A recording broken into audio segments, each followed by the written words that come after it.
I'm talking about murder. Murder committed by brutal fanatics. I'm sorry, I must stop you there. Do you mean all categories of murder? Jeremy, you must allow me to finish. Well, I allowed you over a minute for a relatively simple question, Sir Robert.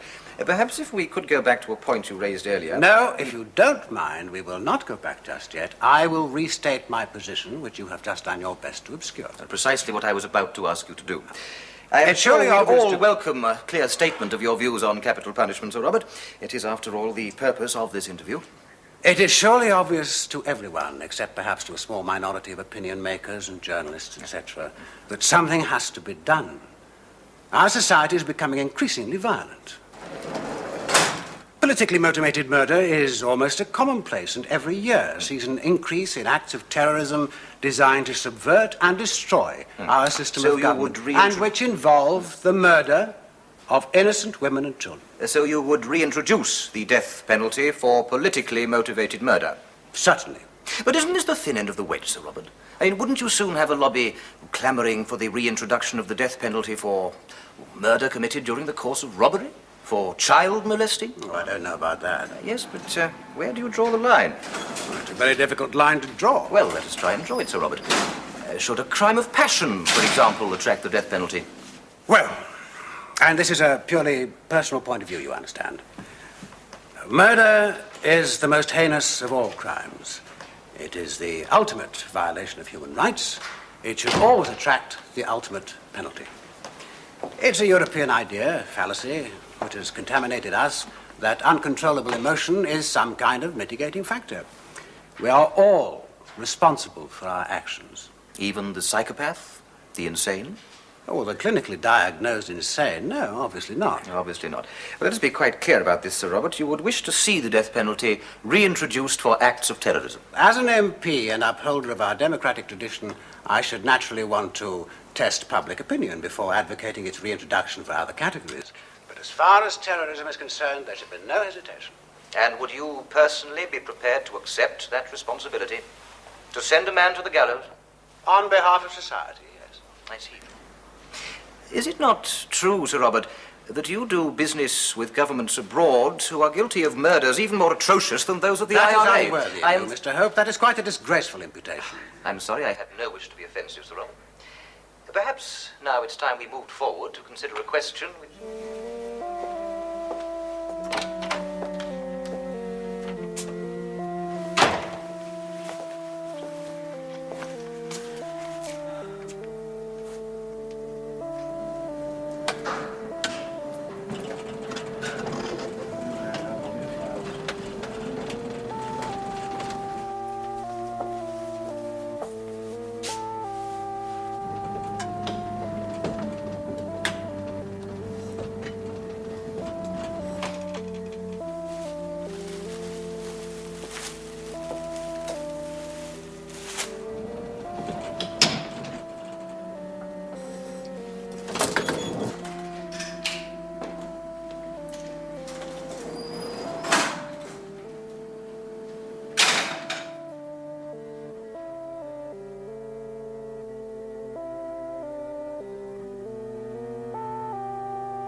I've come about the flat. I'm Miss Robinson, Samantha Robinson. Is it all right? I mean, I'm not too early or anything. No, not at all. Do come in. Thanks. You'll have to forgive the mess. This is the sitting room. You sit down. It's very nice. I've been meaning to have it done up for years. Spring clean, redecorate, but come June and I still haven't got round to it. Just hope it'll do another year. Sorry, you're Miss... Robinson, Samantha Robinson. Yes, of course. Had so many people around, I seem to have got into a bit of a muddle. Oh, it's very nice. Cosy. Cosy? All your bits. My... Your ornaments, knick-knacks. Well, they're very nice individually. Oh, yes, I suppose it is a bit cluttered. Well, I wasn't meaning to be rude. Not criticising. Of course not. It's just that, well, I like clean lines. I'm a modernist. Oh. Would you like to see the bedroom? The bathroom is en suite. Sorry? Meaning it leads off the bedroom. Estate agent's jargon. Oh, yes. Yes, I'd like to see it. Just through there. Have a good look round. Thanks. I don't think the plumbing will appeal to a, what was it, modernist? I've been badgering the landlord for months. There's a terrible juddering noise when you turn the hot tap on. I'm sorry there's clothes all over the place. I've only just got in. It's very nice. Bed's just the right size. Yes. Could you describe a modernist? What do you mean by a modernist? I'm afraid I'm terribly out of touch. Well, it's ideas. I mean, basically an approach to life, all reflected by one's environment. Oh, that counts me out. You could change things around a bit. I really didn't mean to be critical. No, of course not.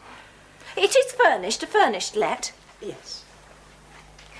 I would change things round a bit. Now, that vase is very nice individually.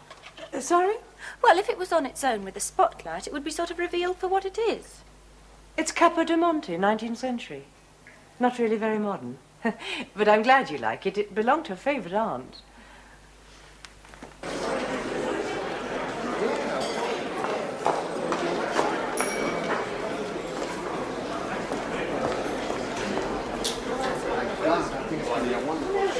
Sir Robert? Yes. You may come up now, you're expected. If you don't mind, we'll use the stairs. It's only one floor and the lifts are too crowded this time of the evening. There's no point in advertising your presence. Right. Must have taken years collecting these things. Yes. Suppose it means a lot. Something for every year. Nice. Oh, I don't know. Like my parents. Excuse me.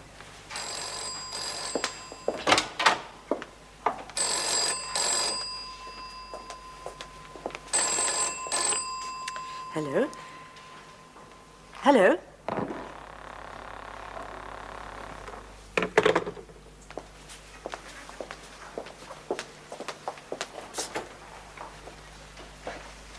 Sorry about that. You were talking about your parents. Was I? Look, I don't want to waste your time. I like the flat, so can we just get a few things clear, though, like how long you're letting it for? A year. Where do they live? Who? Your parents. Streatham, why? Just interested. And how are you enjoying your stay in London, Mr. Prime Minister? We like it very much, my wives and I. We like the park. We like the grass. The grass is very green. We watch the people. Many people.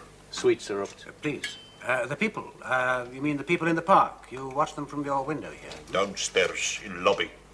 We drink coffee in our Armada coffee house, and we watch the people in the little shops. The boutiques. The boutiques. They buy cardigans, and cameras, many cameras, and watches, and clocks. We like very much to watch people buy. Buying is enjoyable, yes? Oh, yes. We like to buy. It is 7:28. Clever, yes. Very useful. What an interesting gimmick. Indispensable for the blind. But apart from shopping and watching the shoppers and the grass, Mr. Prime Minister. No, all right. Mr. Ex-Prime Minister, you're very polite, but I am Mr. Ex-Prime Minister. But not for long, I trust. Well, I hope not for long. You were a very able Prime Minister. Wise and just. The best and wisest on the Gulf. Loved. Yes. Loved by your people. Some of my people. The most intelligent. And apart from this spending spree, what else do you do in London? I have talks with my cousin, who is ambassador. You have been to our embassy? Oh, many times.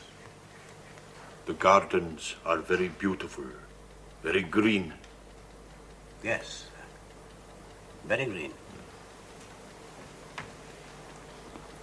What do you talk about with your cousin? You are curious. Well, if I am, it's only because I hope very sincerely that one day soon you'll be returned to the office which you held with such distinction. Would it be out of order to ask if you contemplate a return to power? I think not. You're sad, downhearted. Very sad. I make no bones about it. I enjoyed our association. When you were Prime Minister, we traded together with such excellent results. Both our countries benefited from our association. There are many unexploited fields in your country which, developed by my company's expertise and technology, would enrich our countries again. You and I would also profit, yes, Robert. Our countries would profit, Mr. Prime Minister.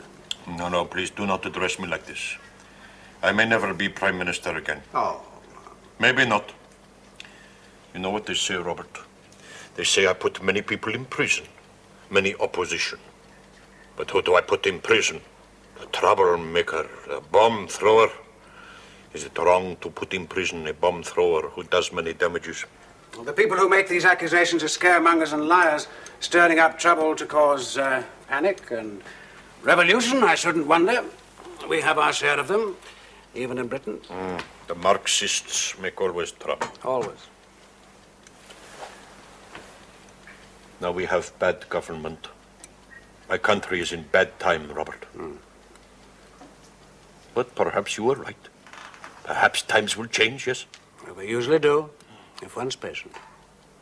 And when times change, we do business again. I put all Marxists in prison. I chop off heads from all the leaders, yes? Well, Until then, I live in Bayswater. I look at the green grass. I watch the people buying in the boutiques. Tomorrow, I buy new camera for my cousin. it's splendid to know that in your exile you have so many interests to while away the time. Yes? It is 7:41 and 10 seconds. Yes, of course. Now you must go, because I am late to see show. Oh, you go to the theater as well? I go to a review bar. Beautiful girls, Robert. When I return to power and all enemies are in gutter without heads, we do business again. And I show you beautiful girls of my country. I shall look forward to the day when I may once again address you as Mr. Prime Minister. It is 7:42. You have your car? Oh, I can walk it easily. It's just down the road. No, you take my car. Take my Rolls Royce. But your show? Ah, yes, of course, I forgot. Okay, you walk. Good for the digestion. Bye-bye, Robert. Bye. One day we do business again. Yes. You have cheered me up, sir.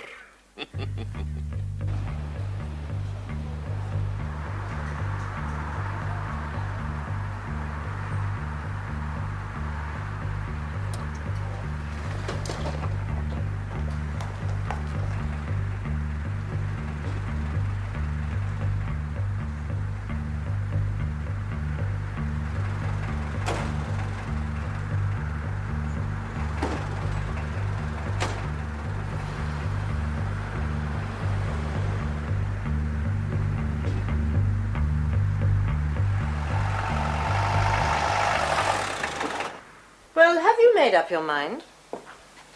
I don't know. It is nice. Convenient. You can't get furnished easily round here. No. Just one small point. How can you afford it on what you get from answering the telephone? Oh, you don't have to worry about that. I get help. From your parents? From a friend. From my bloke, my boyfriend. Oh, I see. Look, I'm not on the I game. certainly but- didn't mean to imply that. Oh, it's just that, well, one has to be careful. Yeah. Well, here's 2 months in advance. If you want more, no problem, but you have to wait till tomorrow. It's not that I don't trust Why you. don't you count it? It's just that, well, I have other people to see. You do understand, don't you? Of course. Well, let me know what you decide.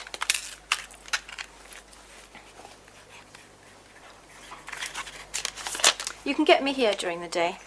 I must go. I've got a date. With your friend? No, he can't make Fridays. Girlfriend. Bit of a drag, really. Oh, you know the sort. Never has any luck with fellas. Never washes her hair and wonders why. All she wants to do is talk about my bloke and say how lucky I am. Lucky? I work bloody hard at it. I'm sure you do.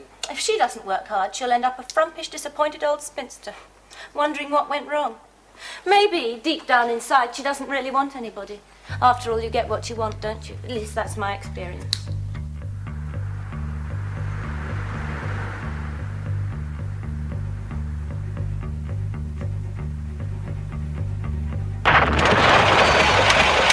What was it? A bomb. Must have been. Oh, the whole building shook. Oh, what a shame. I can't stand it. Bombs, main bodies, blood. Why will they do it? Yes. Is it broken? Its leg snapped off. Oh, poor little thing. I always like that one best. You all right? You've gone quite pale. It's that bomb. I'll have to take a taxi home. Sometimes they plant another one to go off 10 minutes later. Come in the bathroom. Maybe I can find you a tranquilizer. He'd make me laugh now. Who? My bloke, he's good at that, teasing me out of my moods. Especially in bed. This way.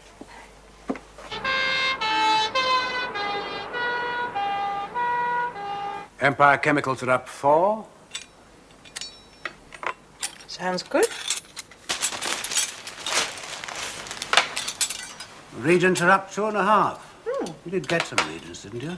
If you told me to. Very sound. I always do what you tell me to do. In these matters. Good. What do they do? Who? Regents. Pot scourers and things, lavatory cleaners. Very useful. Always be a demand, stands to reason. Yes, I suppose so. Oh. Fill up?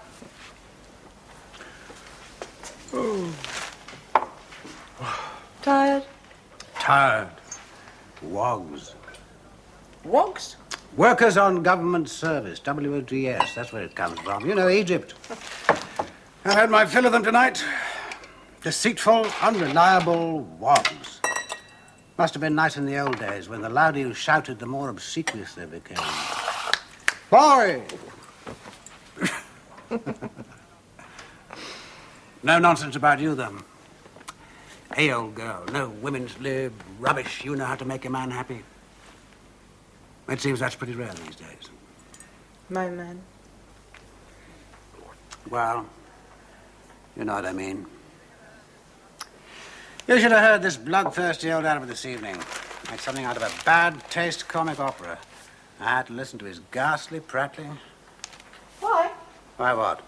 Why go and see him? Why listen if he's so revolting? You've got to earn a crust. Haven't you got enough money? Whoever's got enough. Good Lord. D.J. Johnson has slipped.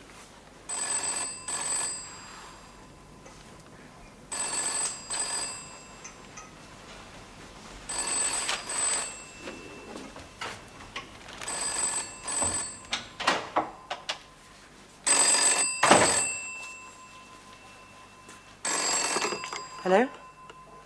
Hello? Look.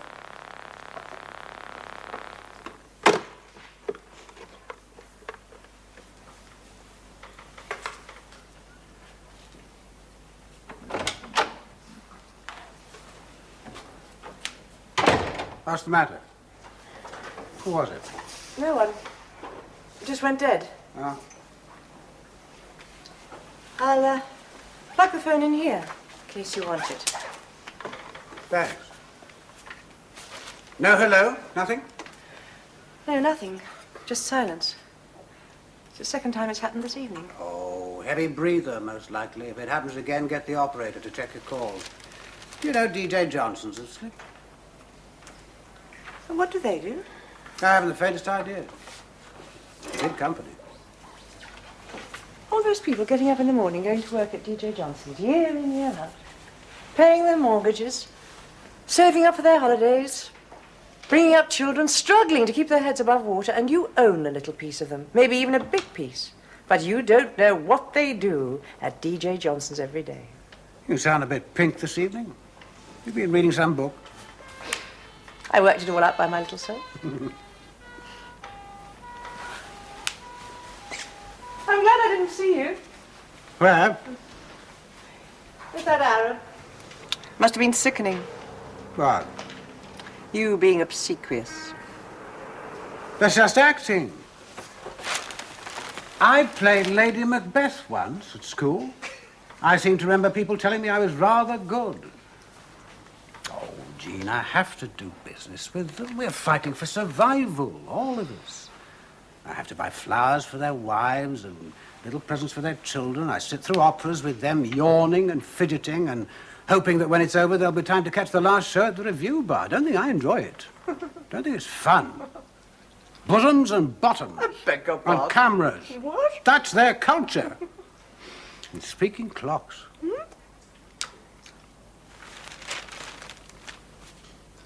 You are good at it. Hmm?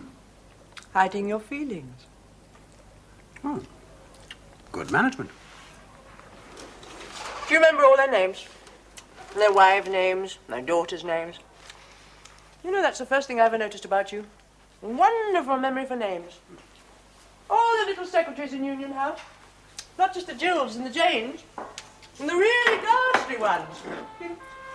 The Cheries, the Tanses, the Charmaines, the little Samanthas.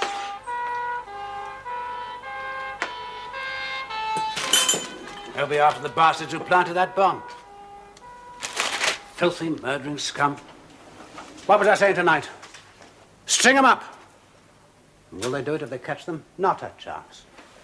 Within a week, they'll be exchanged for some kidnapped British cultural attaché in Wagga Wagga land. Bastards. You believe in retribution, don't you? Damn right I do. So do I. For all acts of treachery.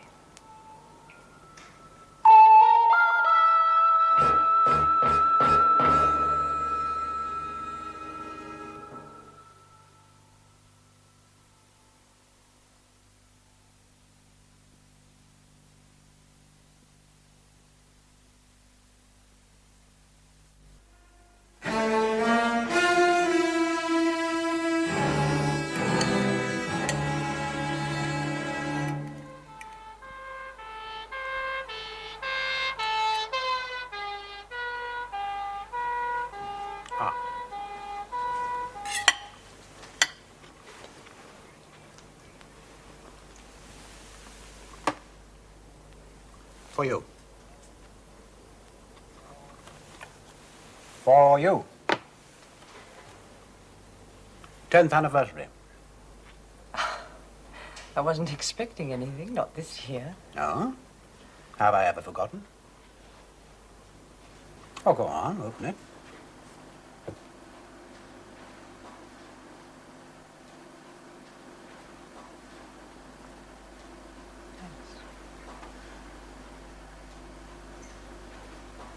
Ashby's. Yes, it looks expensive.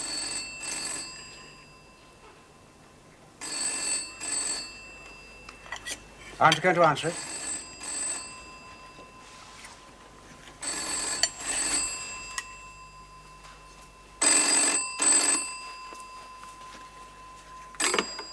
Hello. Hello.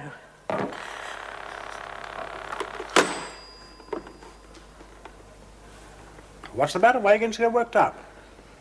How would you like it if you'd been plagued by this all evening? Plagued 3 times, that's all. You're getting it out of all proportion. Nothing to get so worried about. That's not like you.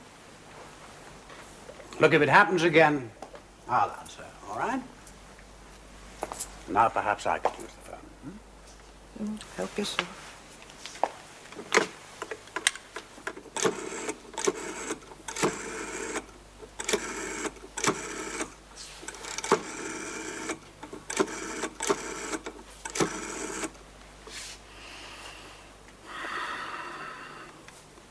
Hello, Tracy. Daddy here. How's my little darling? Tracy? Oh, you're watching television. Yeah, well, I won't keep you long. Did you now First out of 18. And a gold star. Well, we'll just have to celebrate then, won't we? Yes. And the bike as well. A promise is a promise. Mm-hmm. Here's Mummy there, darling. Yes, bye for now. Oh, hello, dear. Everything all right your end? Oh, it came. Oh, good. Oh, well, you know, overworked as usual, snowed under with paper, but apart from that... Yes, dear. Same time tomorrow, down as usual in the morning. Right, bye for now.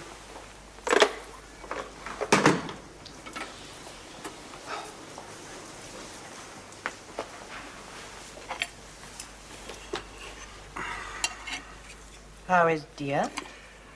Well, she's just had a waste disposal unit installed. They can be dangerous. You drop a silver teaspoon down there, you'll never see it again. No chance of her slipping down, I suppose. Oh, Jean, please. Please what? We agreed. Yes, we did. All sorts of things. Something worrying you?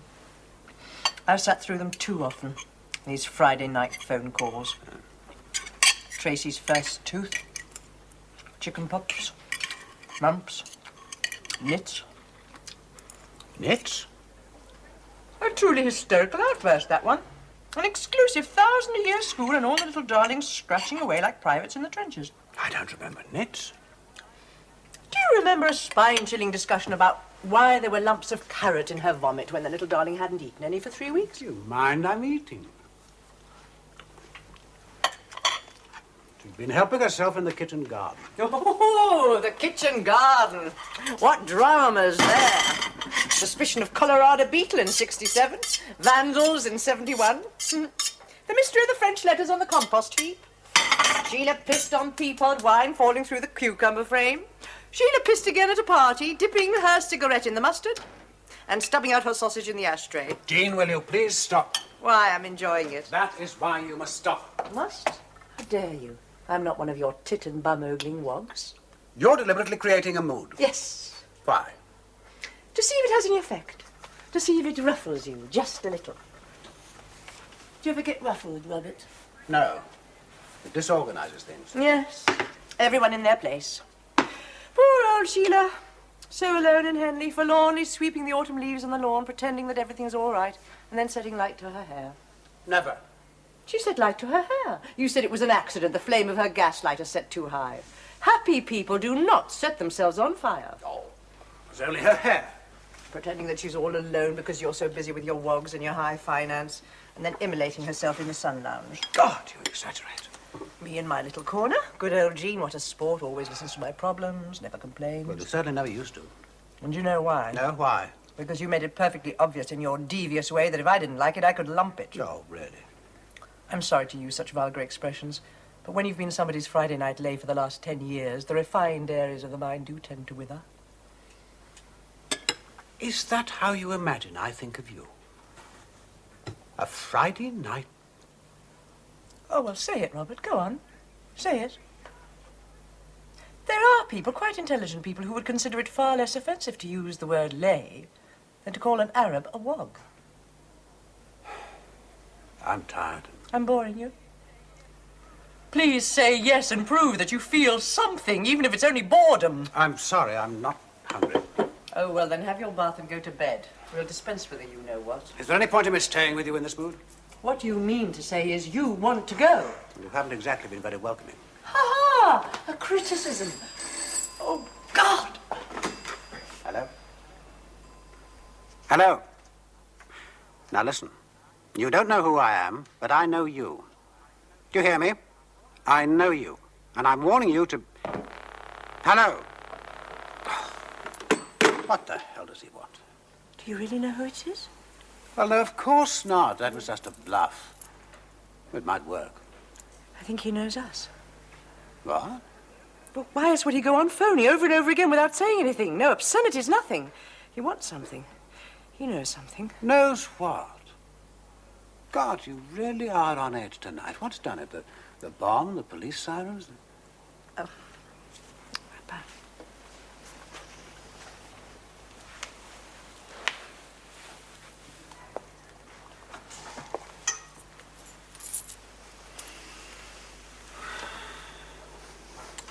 unhappy. I'm always unhappy. I've been unhappy ever since we met.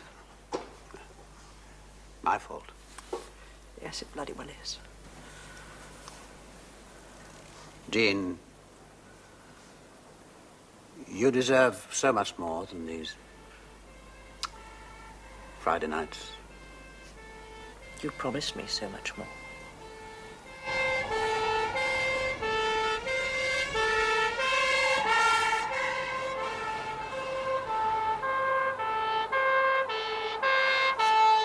I can't leave Sheila. Because she's mad. She's not mad. Henley's Human Torch and she's not mad. She needs me. Tracy needs me. But you're never there. They know I belong there. Oh, Jean, we've been over this time and time again. The point is... Yes? Well, the point is, Jean, I think it would be less than fair of me if I... Yes? Oh... Well, let's leave it for tonight. We've left it for 10 sodding years. Go on, say it. If you've any spark of courage in you, spit it out. It would be less than fair of you if you what? If I didn't release you. How delicately phrased. How noble. I was 26 when you first drifted through the office in Union House, wearing one of your immaculate suits. It's Jean, isn't it? I like that smock, Jean. So I bought another smock. And the next time you came in, you said, you must always wear smocks. They make you look so vulnerable. And I, stupid fool, went weak at the knees because I knew you couldn't wait to get into bed with me. And then the dinners began, with the waiters bowing and scraping to the great Robert Haynes. The plans that we made over those dinners. But then gradually it emerged that you couldn't leave Sheila yet. She was neurotic. It would be terrible for Tracy to be left all alone with a mad mother. Of course, Sheila would get better. But until she did, wouldn't it be sensible if we got our own little place, somewhere central, and in my name I'd have security? It was a letdown, but it was exciting. And in the beginning, you were always here. Oh, the weekends were bad, imagining you playing at being a happy daddy in Henley, but when you were here, you made up for it. And I bought a Provençal cookbook, cooked little dinners. You put on 2 stone-eating paupiètes de veau bourbonnaises. And then gradually, instead of 4 times a week, it was 3, then 2. And now you come round here on Friday nights, like a nice Jewish boy dutifully visiting his mum in Golders Green. Well, I'm not lighting any more sodding candles for you, you rotten, weak-kneed bastard. I think you need a drink. You've been wanting to get out of this for years.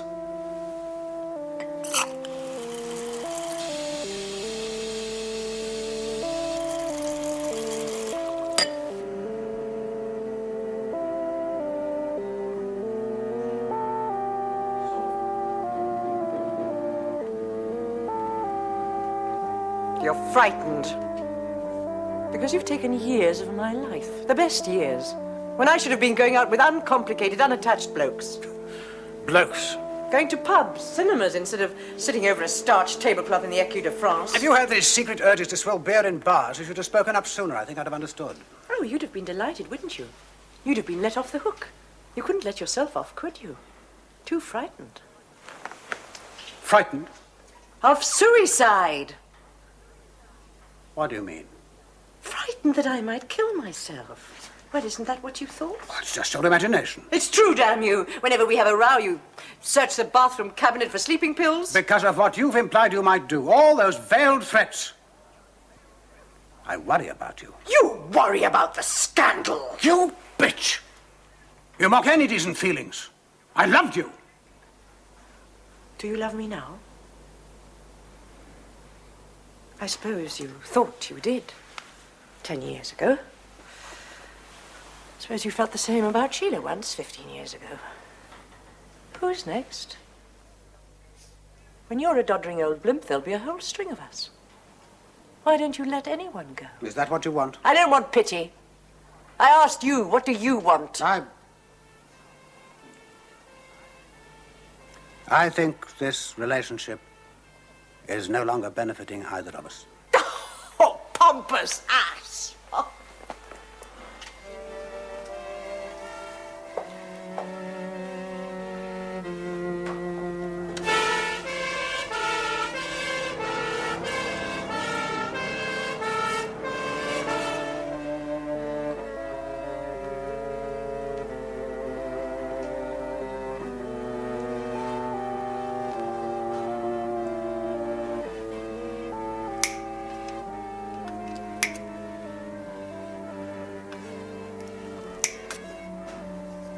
What was that?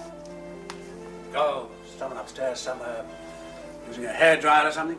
I don't think there's anybody in on a Friday. It's Friday today. There's nobody and there's just us. Listen to that. Just listen to it. My own city playing host to all manner of terrorist vermin, polluting everything with their foul ideas, destroying everything that's decent and honest in the name When of you some say decent, I take it you're leftist referring ideals. to your Don't you profits. start! Those people out there are hell-bent on destroying everything that you and I hold dear. Such as? Everything. Order, the rule of law. Family life. Well, you can laugh if you like. It's all I ever wanted. What? Family life. Never had one myself. Well, boys don't need it, I suppose. Boarding school at 5 makes a man of you. That was the theory. And it did. Sink or swim. Straighten your tie, old chap. Dry your eyes. Then out of the buffet and onto the platform. 100 chaps shuttled into the countryside somewhere past Guildford. Bread and jam for tea and a lecture on school traditions.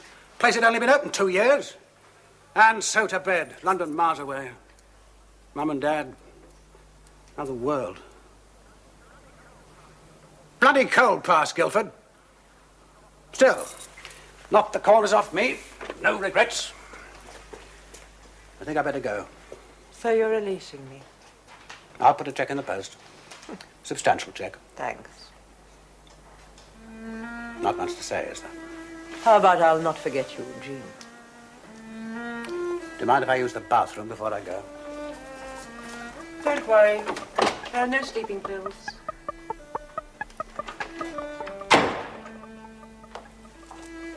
Robert, the keys to my flat. Yes, of course. Don't go.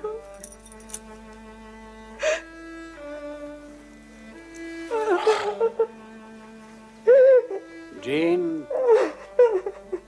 how many times have we been through this? There's got to be a last time.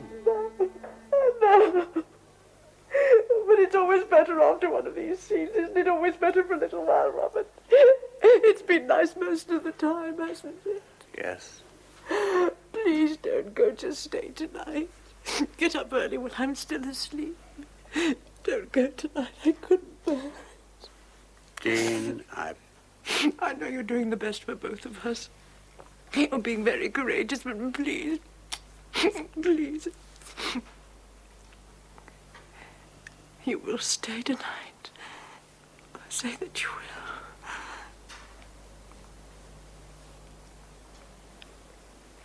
will. all right.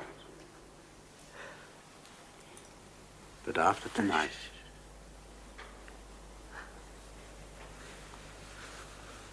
Oh, look at you. You're coming apart. You've got a thread. You need someone to look after you during the week as well as the weekend. There's some scissors in the bedroom. I'll just tidy up in here.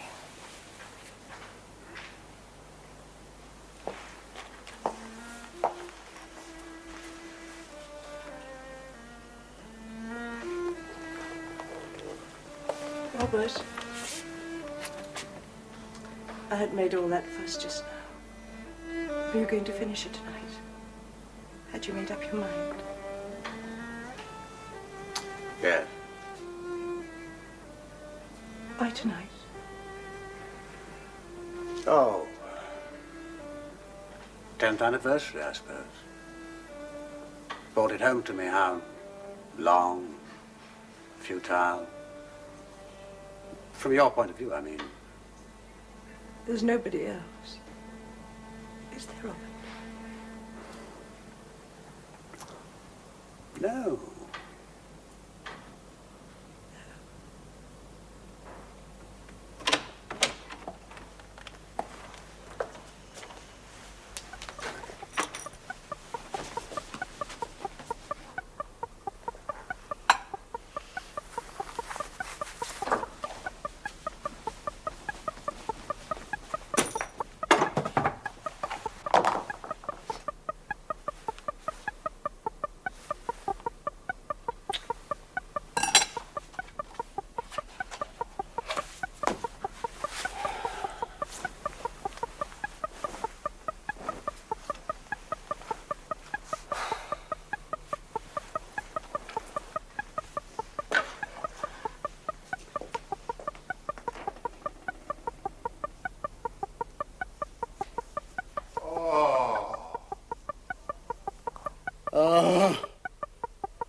There's no one else, Robert.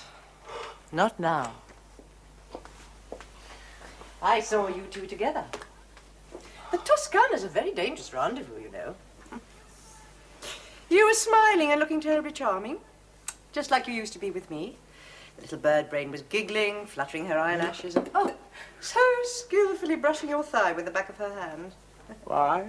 She'd taken to wearing smocks. She worked in Union House. She was looking for a flat. Money was no object. Why? 10 years of my life, Robert, the best 10 years.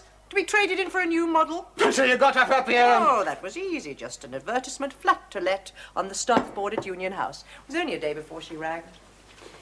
You'll rot in prison for the rest of your life. Any decent society, they'd string you up. She talked about you, Robert. She prattled on and on about you. About what you did in bed. Doing our things in bed with her. Did you love her? How dare you ask that? Yes, it is academic, isn't it?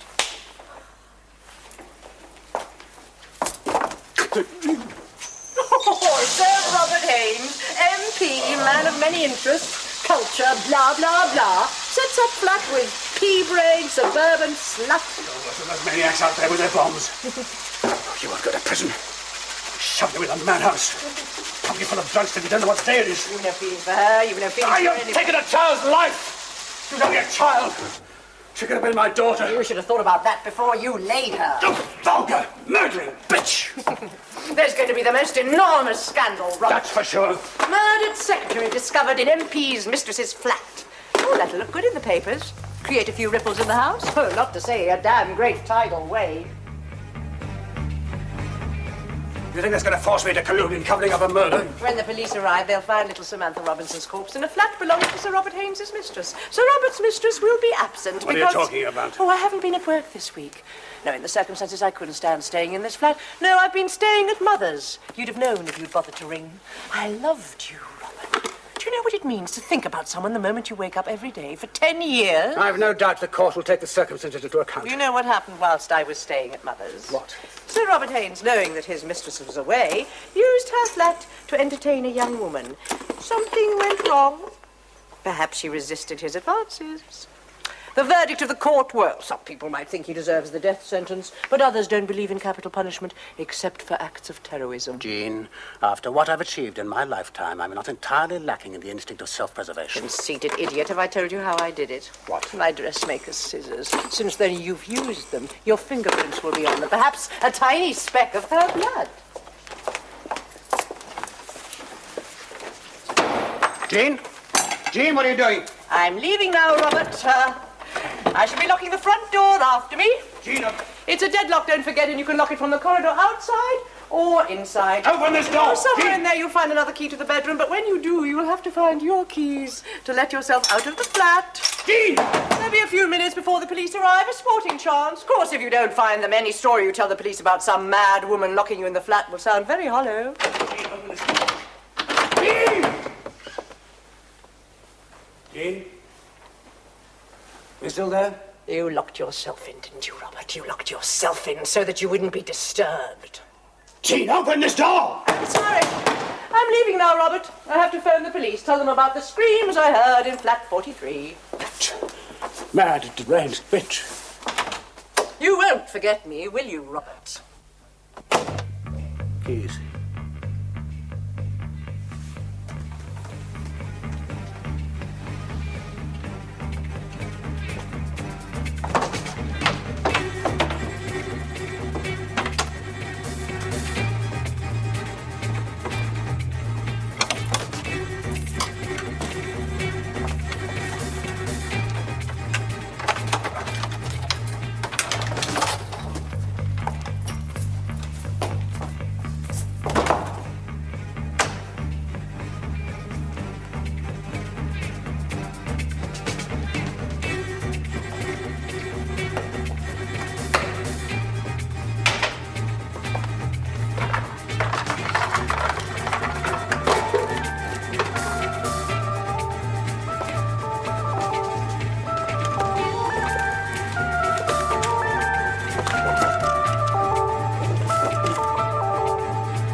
Hello, Graham. Robert Haynes here. I want the Home Secretary. I'm afraid you'll have to disturb his meeting. It's extremely urgent. Graham, it is a personal matter of great urgency, which I'm afraid is going to be very damaging to the party. I must speak to him now. He must be the first to know. Oh, dear God. 246-8021. Yes, as soon as he can. We'll have to notify the police, I'm afraid. They better get a car around here. Graham, you'll know the address. Just a minute.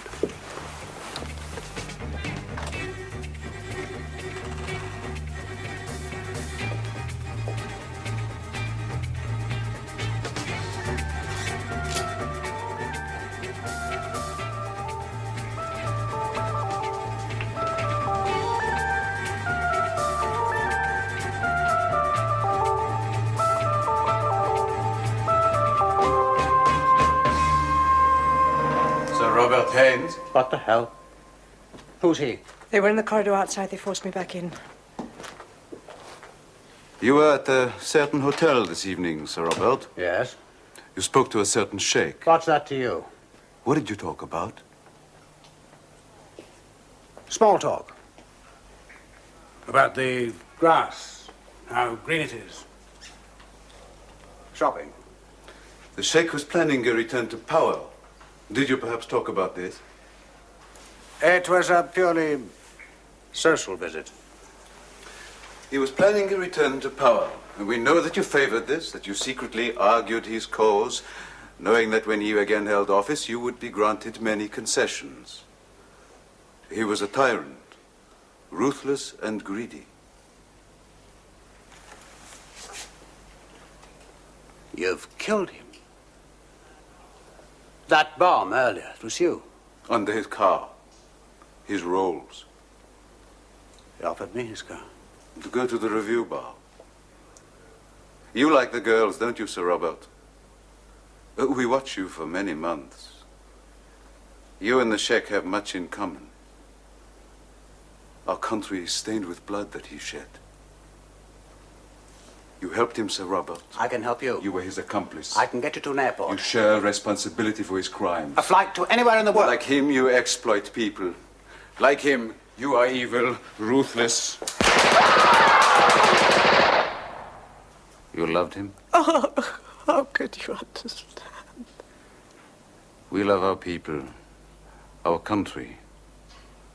To kill because one loves. This is perhaps hard for you to understand.